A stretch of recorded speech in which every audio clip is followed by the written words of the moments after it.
Livro Anna Karenina, de Lev Tolstói, capítulo 5. Stepan Arkadych, graças à sua inteligência, aprendera com facilidade na escola, mas era preguiçoso e travesso e por isso ficara entre os últimos alunos. No entanto, apesar de sua vida sempre desregrada, de seu posto inferior na escala funcional e da sua idade ainda jovem, ele ocupava o honroso e bem remunerado cargo de chefe em uma das repartições de Moscou. Conseguira a nomeação por intermédio do marido de Anna, sua irmã, Alexei Alexandrovich Karenin, que ocupava um dos cargos mais importantes no ministério a que pertencia a repartição. Mas, se Karenin não houvesse nomeado o cunhado para esse posto, Stiwa Oblonsky, por meio de uma centena de outras pessoas, dos irmãos, das irmãs, de parentes, de primos, de tios e de tias, teria conseguido esse posto ou outro semelhante com um salário de 6.000 rublos, que lhe eram indispensáveis, pois os seus negócios, apesar da fortuna considerável da esposa, estavam em condição precária. A metade de Moscou e de São Petersburgo era formada por parentes e amigos de Stepan Arkadych.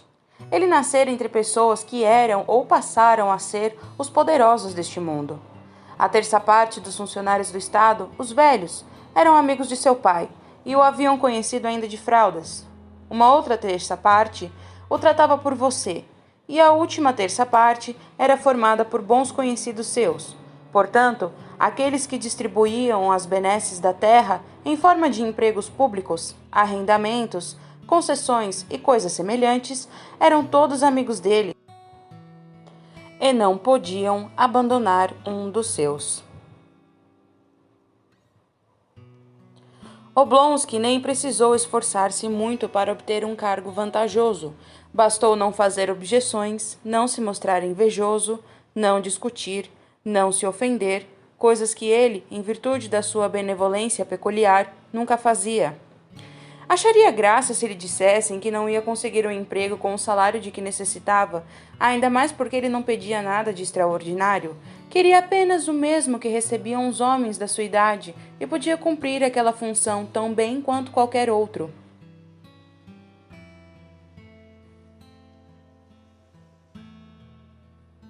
Amavam Stepan Arkadych não só todos que os conhecia, por seu caráter benévolo e alegre e por sua incontestável honestidade, como também em sua aparência bela e radiosa, nos olhos cintilantes, nas sobrancelhas e nos cabelos negros, na brancura e no rubor do rosto. Havia algo físico que produzia um efeito amistoso e alegre em todos os que o encontravam. "Ah, Stiwa! Oblonsky! Aí está ele!" exclamavam quase sempre com um sorriso de satisfação ao encontrá-lo. E se alguma vez, após uma conversa com ele, tinha-se a impressão de que nada de especialmente divertido acontecera ao encontrá-lo no dia seguinte, ou 2 dias depois, novamente, todos se alegravam do mesmo modo. Ocupando havia 3 anos o posto de chefe de uma das repartições de Moscou, Stepan Arkadych havia angariado não só o afeto, mas também o respeito dos colegas, dos subordinados, dos chefes e de todos os que tinham contato com ele. As principais qualidades de Stepan Arkadych que o tornaram merecedor do respeito geral no trabalho eram, em primeiro lugar, uma extraordinária boa vontade com as pessoas, amparada na consciência de seus próprios defeitos. Em segundo lugar, um perfeito liberalismo, não do tipo sobre o qual lia nos jornais, mas aquele que trazia no sangue e graças ao qual tratava com perfeita paridade e igualdade todas as pessoas, qualquer que fosse sua condição e seu posto. E em terceiro lugar, o mais importante de tudo, uma completa indiferença com relação aos assuntos que se ocupava no trabalho, razão pela qual jamais se deixava entusiasmar e não cometia erros.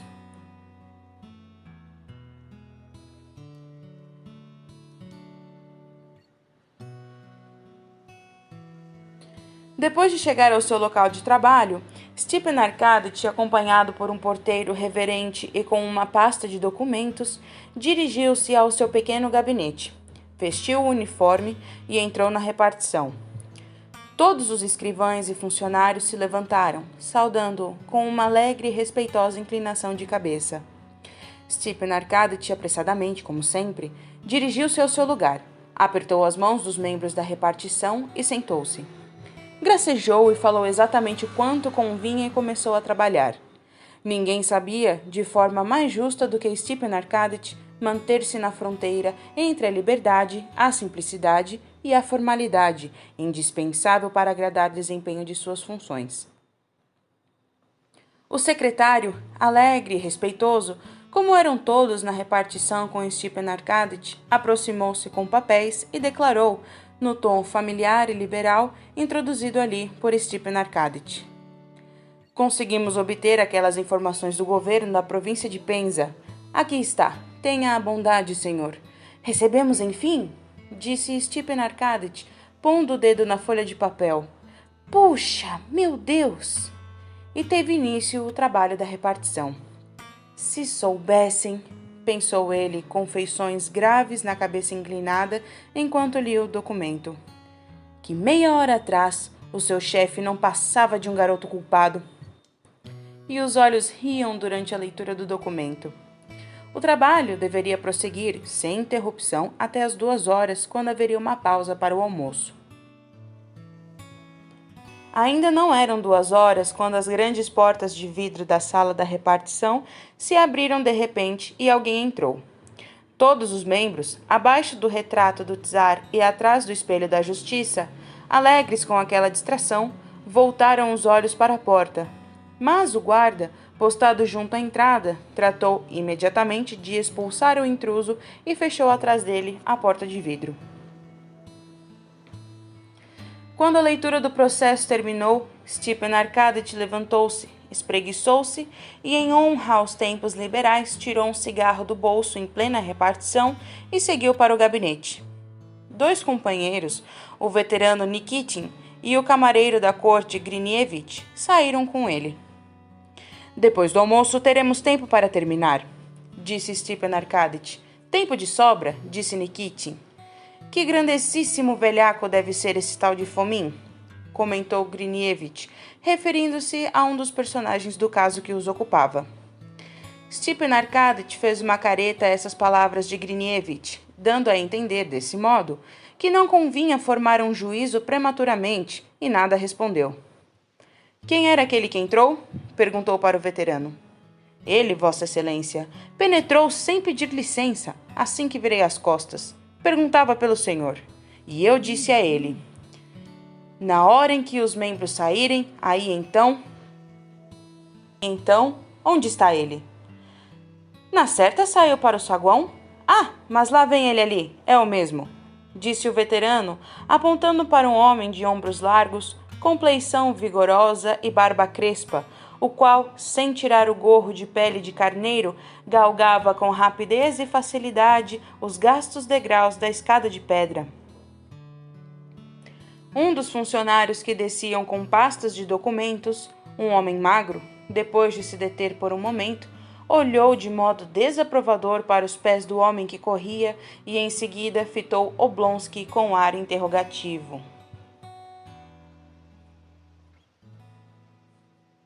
Stepan Arkadyevitch estava no alto da escada, seu rosto bondoso e radiante, por trás da gola bordada do uniforme. Brilhou mais ainda quando reconheceu o homem que vinha às pressas. Ora essa! Lievin, enfim! Exclamou com um sorriso amigável e jocoso, mirando Lievin, que se aproximava. Como não sentiu repugnância de vir me encontrar neste antro? Disse Stepan Arkadyevitch, sem se contentar com um aperto de mão e beijando a face do amigo. Está aqui há muito tempo? Cheguei agora mesmo e precisava muito ver você, respondeu Lievin, tímido, mas ao mesmo tempo zangado e olhando em redor com agitação. Pois bem, vamos ao meu gabinete, disse Stepan Arkadyevitch, que conhecia a exasperada e orgulhosa timidez do amigo, e depois de segurá-lo pelo braço, arrastou-o atrás de si, como se o conduzisse em meio a perigos. Stepan Arkadyevitch era tratado de você por quase todos os seus conhecidos. Velhos de 60 anos, jovens de 20, atores, ministros, comerciantes e generais, de tal modo que muitos que o tratavam por você se situavam nos dois extremos da escala social e ficariam bastante surpresos se soubessem que, por intermédio de Oblonsky, tinham algo em comum. Tratavam-no de você todos aqueles com quem bebia champanhe, mas ele bebia champanhe com todos, e assim, ao encontrar, em presença de subordinados, os seus vocês desonrosos, como chamava de brincadeira a muitos de seus amigos, ele, com o tato que lhe era peculiar, conseguia atenuar qualquer impressão desagradável nos subordinados. Lievin não pertencia aos vocês desonrosos, mas Oblonsky, com seu tato, percebia que Lievin imaginava que ele, diante de subordinados, talvez não desejasse manifestar a familiaridade que havia entre ambos e por isso apressou-se a levá-lo para seu gabinete. Lievin tinha quase a mesma idade que Oblonsky e o tratava de você não por beberem champanhe juntos. Lievin era seu companheiro e amigo desde o início da juventude. Gostavam um do outro a despeito das diferenças de caráter e de gosto. Como se estimam os amigos que se conheceram ainda no início da juventude. Mas apesar disso, como não raro ocorre entre pessoas que elegeram diferentes áreas de atividade, cada um deles, embora acatasse e justificasse a profissão do outro, no íntimo a desprezava. Parecia a cada um que a vida que ele mesmo levava era a vida autêntica e a vida do amigo não passava de uma miragem. Oblonsky não conseguia reprimir um leve sorriso zombeteiro ao ver Lievin. Quantas vezes já ouvira chegar a Moscou vindo do interior, onde fazia alguma coisa, mas o que era exatamente, Stepan Arkadych jamais conseguia compreender direito. E isso tampouco o interessava. Lievin sempre chegava a Moscou agitado, afoito, um pouco constrangido e irritado com esse constrangimento, e na maioria das vezes tinha um modo de ver as coisas inteiramente novo e inesperado. Stepan Arkadych ria e gostava disso. Da mesma forma, Lievin, no fundo, desdenhava o modo urbano de vida do amigo e o seu trabalho, que considerava uma bobagem, e ria dele. Mas a diferença residia em que Oblonsky, fazendo o que todos fazem, ria de maneira confiante e compreensiva, ao passo que Lievin não se sentia seguro e às vezes se exasperava. Há muito tempo que o aguardávamos, disse Stepan Arkadych ao entrar no gabinete depois de soltar o braço de Lievin, como se com isso mostrasse que ali os perigos haviam cessado. Estou muito, muito feliz em vê-lo, prosseguiu. Mas o que houve? Como e quando chegou? Lievin nada respondeu, olhando de relance para os rostos desconhecidos dos dois colegas de Oblonsky e, em especial, para a mão do elegante Grinievich, com dedos tão brancos e longos, unhas tão compridas, amarelas e recurvadas na ponta e abotoaduras tão grandes e reluzentes nos punhos da camisa, que aquelas mãos pareceram absorver toda a sua atenção e privaram-no da liberdade de pensamento. Oblonsky notou isso imediatamente e sorriu. Ah, sim, permita que eu os apresente, disse ele. Meus colegas, Filip Ivanitch Nikitin e Mikhail Stanislavich Grinievich. E voltando-se para Lievin, um membro atuante do Zemstva, um novo membro, um atleta capaz de erguer 5 pãs. Com uma das mãos, criador de gado, caçador e meu amigo, Konstantin Dmitrievich Lievin, irmão de Sergei Ivanitch Koznichev. Muito prazer, disse o veterano. Tenho a honra de conhecer o irmão do senhor, Sergei Ivanitch, disse Grinievich, oferecendo sua mão fina, com dedos compridos. Lievin franziu o rosto, apertou friamente a mão e virou-se depressa para Oblonsky. Embora tivesse grande respeito por seu meio-irmão, escritor famoso em toda a Rússia, Lievin agora não conseguia tolerar quando se dirigiam a ele, não como Konstantin Lievin, mas como o irmão do célebre Koznichev. Não, já não sou membro do Zemstva. Briguei com todos e não vou mais às reuniões, explicou para Oblonsky. Tão cedo? Disse Oblonsky com um sorriso. Mas por quê? Como? É uma história comprida, contarei em outro dia. respondeu Lievin, mas passou a contar no mesmo instante. Pois bem, em resumo, eu me convenci de que o Zemstva nada faz, nem pode fazer. Pôs-se a falar como se alguém o tivesse ofendido. De um lado, é uma brincadeira. Brincam de parlamento e não sou jovem o bastante nem velho o bastante para distrair-me com brinquedos. De outro lado, é um meio para a coterie provincial ganhar um dinheirinho. Antes havia as tutelas, os tribunais, e agora temos os Zemstva. Antes eram os subornos e agora são os salários imerecidos. Disse com ardor, como se alguém entre os presentes houvesse contestado sua opinião. Ah, então pelo que vejo, você está de novo em uma nova fase, e dessa vez conservadora, disse Stepan Arkadych. Mas deixemos isso para depois. Sim, depois. Só que eu precisava falar com você, disse Lievin, espiando com ódio a mão de Grinievich. Stepan Arkadych sorriu de modo quase imperceptível. Mas você não tinha dito que nunca mais vestiria roupas europeias? Perguntou, observando sua nova indumentária de corte nitidamente francês. Ah, já entendi. Sua nova fase. Lievin ruborizou-se de repente, porém não como se ruborizam as pessoas adultas, de leve, sem que elas mesmas percebam, mas sim como os meninos, que se sentem ridículos por seu acanhamento e, em consequência, envergonham-se e ruborizam-se ainda mais, quase até as lágrimas. Era tão penoso olhar aquele rosto inteligente e másculo numa situação tão infantil que Oblonsky desviou os olhos. Sim, mas onde nos encontraremos? Pois preciso muito, muito mesmo conversar com você, disse Lievin. Oblonsky pareceu refletir. Façamos o seguinte, vamos almoçar no Gurin e lá conversaremos. Estou livre até às 3 horas? Não, respondeu Lievin depois de pensar. Tenho de ir a um outro lugar. Pois bem, vamos jantar juntos. Jantar? Mas não se trata de nada demais. Só preciso dizer 2 palavrinhas, perguntar uma coisa e mais tarde conversaremos à vontade. Então me diga agora mesmo essas 2 palavrinhas e durante o jantar conversaremos. Bem, trata-se do seguinte, disse Lievin. Mas na verdade não é nada de muito importante. Seu rosto, de repente, tomou uma expressão raivosa, causada pelo esforço de superar o seu acanhamento.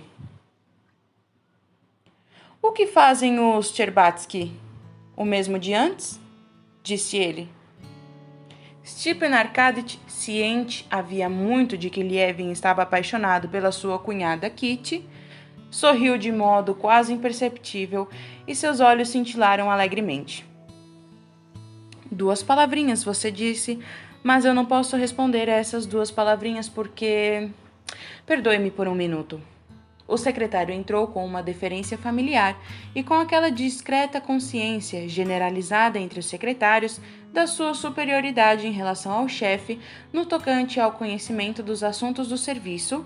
Aproximou-se de Oblonsky com papéis na mão e, sob o pretexto de fazer uma pergunta, passou a explicar alguma dificuldade. Stepan Arkadych, sem escutar até o fim, pôs sua mão afável na manga do secretário. Não, o senhor faça conforme eu lhe disse, interrompeu ele, com um sorriso para amenizar sua objeção, e depois de explicar de forma concisa o seu modo de ver a questão, afastou os papéis e disse: Faça assim, por favor, desse modo, Zakhar Nikitin. O secretário, embaraçado, retirou-se. Lievin, que no decorrer da consulta do secretário se refizera completamente de seu constrangimento, estava de pé, apoiava-se na cadeira com as 2 mãos e no rosto tinha uma tensão irônica. Não entendo, disse ele. Não entende o quê? Perguntou Oblonsky, sorrindo alegremente e retirando um cigarro do bolso. Esperava que Lievin alguma extravagância. Não entendo o que vocês fazem, disse Lievin, encolhendo os ombros. Como você consegue levar isso a sério? Por quê?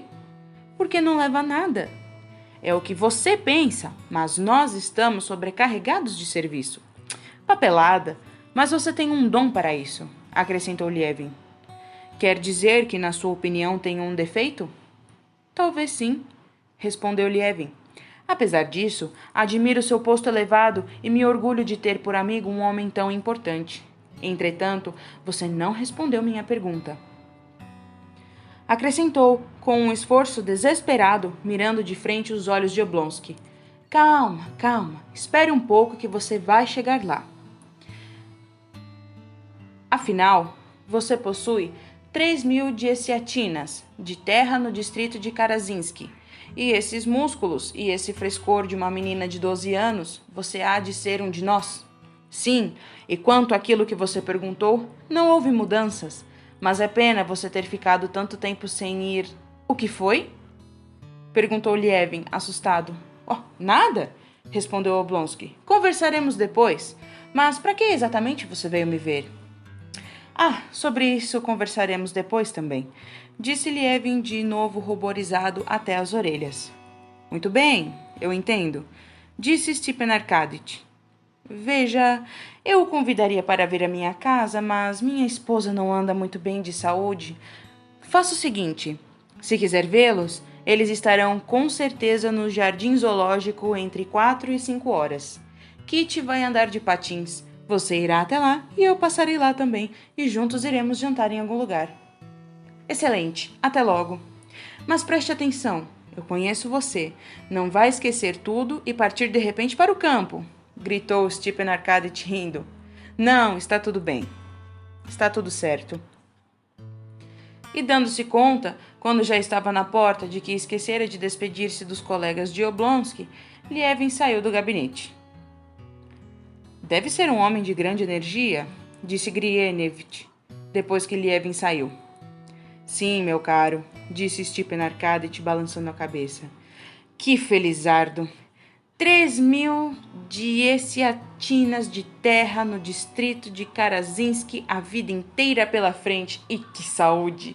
Bem diferente da nossa Laia. E você tem muito do que se lamentar, não é, Stepan Arkadych?